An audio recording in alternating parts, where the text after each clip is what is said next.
सम्मानित मंच,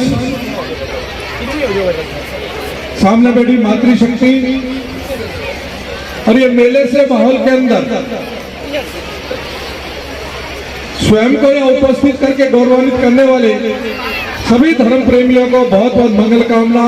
रामनवमी की, नवरात्रा की और नूतन वर्ष की, तीनों की, त्रिवेणी की आप सबको बहुत बहुत मंगल कामना, बहुत बहुत शुभकामना।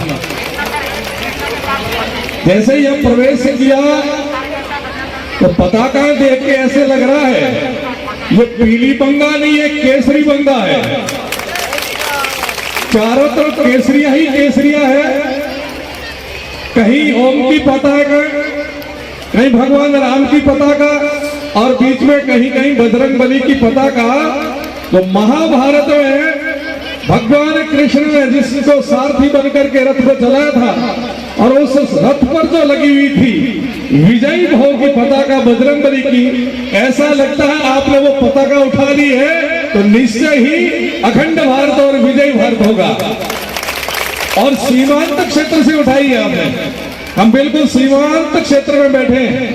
यहाँ की हुंकार ये दूर दूर तक जाएगी और इतना गौरवान्वित हो रहे हैं हम लोग कि ध्वज पताका को ग्रहण करने वाली माताएं बहनें बड़ी संख्या में आई है। चूंकि यहाँ का कार्यक्रम बहुत ऐतिहासिक होता है।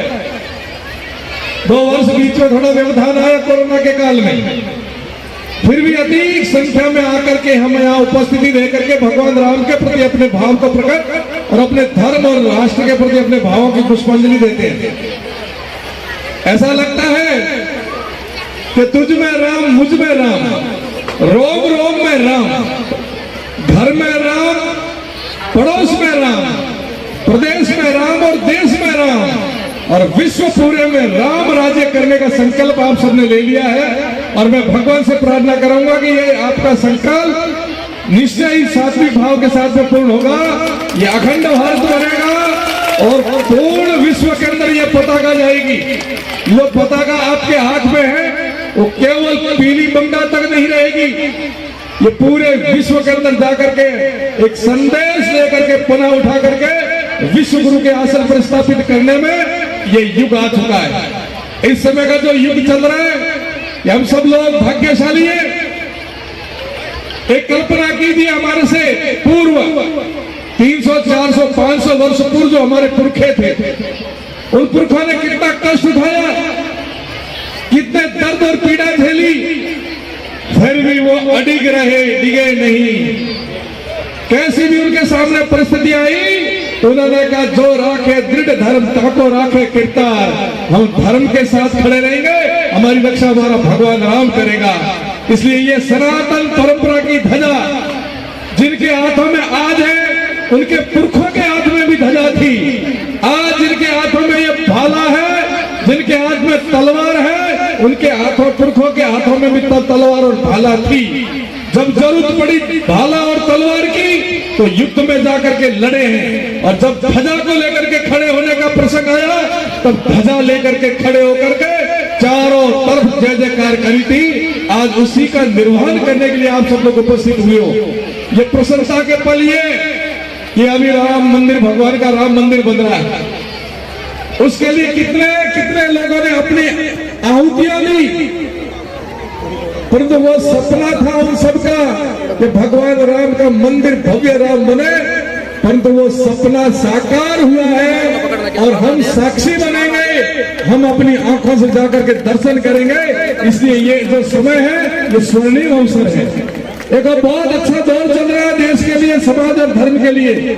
आइए हम सब लोग संकल्पित होकर के अपने कर्तव्य का बोध करके कर्तव्य का पालन करें। चारों तरफ इस समय जब भी गली में निकलते हैं, आज से 10 या 15 वर्ष पूर्व ये दृश्य नहीं देखने को मिलता था, और आज तो नूतन वर्ष भी पूरा देश बड़े हर्षोल्लास के साथ में मनाया विक्रम संवत को।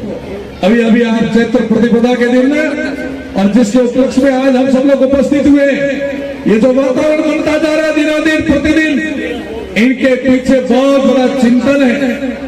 बहुत बड़े साधक लगे हुए जो राष्ट्र की साधना करते हैं, जिन्होंने राष्ट्र की साधना के लिए अपने जीवन को समर्पित किया, सब कुछ छोड़ करके देश की सेवा में लगे और और एक ही नारा बोला, इदम राष्ट्राय इदम न मम, मैं राष्ट्र के लिए हूँ, मेरे लिए नहीं हूँ। इस निष्ठा के साथ जो हमारे स्वयंसेवक बंधु, पदाधिकारी बंधु, विश्व हिंदू परिषद, संघ, विभिन्न प्रकार के संगठन आज एक ही भाव और एक ही भावना के साथ में देश के लिए समर्पित होकर के भैया और भगिनियां जो लगे हुए हैं, उसके कारण ये कालखंड हम सब के लिए स्वर्णिम कालखंड बना है।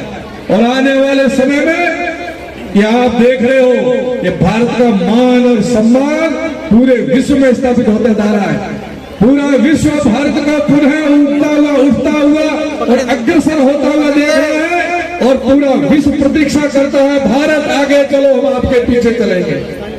और एक दृश्य मैंने देखा मोबाइल के माध्यम से, जब मोदी जी गए थे जापान, विश्व के महाशक्तियों के राष्ट्राध्यक्ष मोदी जी आगे चल रहे थे, वो पीछे चल रहे थे। संकेत यही था कि भारत पहले भी विश्व गुरु था, भारत पहले भी महाशक्ति था, अब फिर उठ के अंगड़ाई लेके खड़ा हुआ, फिर विश्व गुरु बनेगा, महाशक्ति बनेगा। केवल हमारी वहां भूमिका तय होनी चाहिए कि हमें हमारा यहाँ खड़ा रहना है। यूक्रेन का युद्ध, रशिया और यूक्रेन के युद्ध का दृश्य आप सब भूले नहीं हो। जब विपदा में हमारे विद्यार्थी फंसे, एक ही उन्होंने तरीका ढूंढा कि तिरंगा लेकर के निकले। जब तिरंगा लेके निकले तो तिरंगा के सम्मान में उनकी तोहफे झुक गई, रुक गई। ये है भारत आज का। और पड़ोसी पाकिस्तान के बच्चों ने भी यदि तिरंगा ले लिया तो उनको भी तिरंगे की शरण में पार जाना पड़ा। ये आज का भारत। लेकिन इस समय हम सबको गर्व के साथ में, स्वाभिमान के साथ में खड़ा होकर के देश हित अपना योगदान देना चाहिए। और सबसे पहले राष्ट्र के निर्माण में हम लोग अपना चिंतन करेंगे और फिर आएंगे अपने पास में आगे। राष्ट्र निर्माण होता किसके द्वारा है? राष्ट्र निर्माण होगा कैसे? राष्ट्र निर्माण की शुरुआत मैं एक शब्द कहता हूं, उसी के प्रारंभ होगी है, खुद सुधरा तो जग सुधरा। हम शुरुआत अपने परिवार से करेंगे, अपने बच्चों से करेंगे, अपने घर से करेंगे, अपने स्वयं से करेंगे कि मैं राष्ट्र के साथ में किस प्रकार से मेरे योगदान और मेरी भूमिका क्या होनी चाहिए, हमें तय करना है। चाहे संत हो, चाहे गृहस्थी हो, चाहे व्यापारी हो, चाहे कर्मचारी हो, चाहे अधिकारी हो, चाहे जनप्रतिनिधि हो, हम सबको राष्ट्र को सर्वोपरि मान करके राष्ट्र के लिए पहला कदम उठाना चाहिए।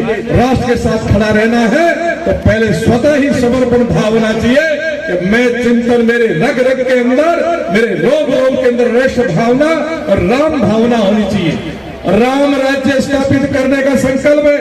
और राम राज्य कोई व्यक्ति नहीं है, राम राज्य वो है जो मनुष्य को मनुष्यता की तरफ ले जाता है। और वो कहते हैं सर्वे भवन्तु सुखिनः, सर्वे सन्तु निरामया, सर्वे भद्राणि पश्यन्तु मा कश्चित् दुःखभाग् भवेत्। क्योंकि हमारी ऋषि परंपरा है, हम ऋषियों की प्रतिपादित परंपरा में जीवन निर्वाह करते हैं। हम मानव के प्रतिपादित किसी भी परंपरा में निर्वाह नहीं करते। ऋषियों ने, आप पुरुषों ने वो कुछ दिया तो भगवान की वेद की वाणी थी। मैं आज आप सबको देख करके इस नवीन वर्ष का, नवरात्रा का और भगवान राम की रामनवमी के दिन का ये दृश्य हृदय से बहुत कुछ गदगद होते हुए आपके लिए मंगल कामना करता हूँ। मुझे पूर्ण विश्वास है कि जिस प्रकार आपके अंदर जो ये हिलोरे हैं, आपके अंदर जो भावना है, बड़ी संख्या में माता बहनें आई है। ये दृश्य बहुत कम देखने को मिलता है। ये जो मातृशक्ति खड़ी हो जाती है वो शक्ति स्वरूप खड़ा हो जाता है, शक्ति स्वयं खड़ी हो जाती है। और इस प्रकार से मातृशक्ति आज भारत की मातृशक्ति माँ भारती के लिए खड़ी हो गई है। और भारत माता का जय जयकार कराएंगे। हम सब लोग आपकी आराधना उपासना करते हैं। आप शक्ति स्वरूपा है, दुर्गा के दिन है, नवरात्रा है। मैं यही कामना करता हूँ माँ भगवती से, जिनके सामने दीपक जल रहा है, ऐसे अखंड ज्योत भगवान राम से प्रार्थना करूंगा कि आपकी साक्षी में हम सब लोग संकल्पबद्ध होकर के अपने कर्तव्य का निर्वहन करते हुए, राष्ट्र और धर्म को सर्वोपरि मानते हुए, अपने निहित स्वार्थों को छोड़ करके देश सेवा, धर्म रक्षा हम सदा तत्पर रहेंगे। और इस भारत को महाशक्ति, विश्व गुरु और पुनः उस स्थान पर पहुंचाने में हमारी भी छोटी सी भूमिका तय हो जाए। आज है, कल नहीं रहेंगे, परंतु अपने कर्तव्य का पालन करते करते राष्ट्र को समर्पित करेंगे। स्वयं को राष्ट्र सक्षम, हम सब लोग सक्षम। शुरुआत परिवार से करनी है। अपने परिवार और घरों में भारतीय संस्कृति, सभ्यता, वेशभूषा, खान पान, व्यवहार, तीज त्योहार बड़े हर्षोल्लास के साथ मनाना शुरू करना। पाश्चात्य संस्कृति का कोई प्रभाव हमारे परिवारों में नहीं हुए, इस बात का ध्यान रखना। विदेशी लोग आकर के भारतीय संस्कृति को स्वीकार कर रहे हैं और हमें गर्व है कि दुनिया पुनः भारत की तरफ लौट रही है, पुनः भारत की चीजों से प्रेम कर रही है। चाहे वो आयुर्वेद हो, चाहे गौ हो, चाहे शास्त्र हो, चाहे गीता हो, चाहे रामायण हो, चाहे गंगा हो, पूरा विश्व आज मानता है। ऐसे श्रेष्ठ चीजों को हम भी अपने उपास्य देवों की प्रार्थना से अपने घरों में रहने देंगे। इन्हीं अभिलाषा के साथ आप सबके लिए बहुत बहुत मंगल कामना करता हूँ, बहुत बहुत आशीर्वाद और मंगल कामना करता हूँ। बोलिए भारत माता की, भारत माता की, सनातन धर्म की जय। जय श्री राम, जय श्री राम, जय श्री राम, जय श्री राम। जयकारा वीर बजरंगी, हर हर महादेव। जयकारा वीर बजरंगी, हर हर महादेव। बहुत बहुत आशीर्वाद। कृपया बैठे रहिए।